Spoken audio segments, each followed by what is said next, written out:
আমার কিডনির রিপোর্ট তো আপনি দেখছেন। আমি কি আমার আম্মার কিডনি দিতে পারবো? ব্লাড গ্রুপ অ্যাডজাস্ট হয়েছে, আপনি আপনার মাকে কিডনি দিতে পারবেন।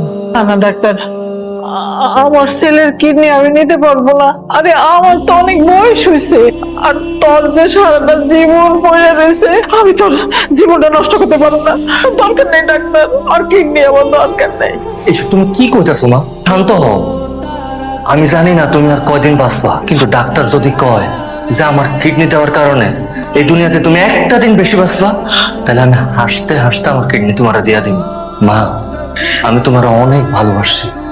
কতটা ভালোবাসি সেটা আমি বলে বুঝাইতে পারবো না। শুধু আমি আর আমার আল্লাহ জানে। এই প্রথম আমি দেখলাম যে একটা ছেলে মায়ের জন্য কিডনি দিচ্ছে, এটা দেখে আমার খুব ভালো লাগলো। ঠিক আছে, আপনি এখানে একটা সিগারেট করুন। যদি বাঁচতে চাও তাহলে সত্যি করে বলো ওনারা কে হয় তোমার। আচ্ছা ঠিক আছে, মানলাম ওনারা তোমার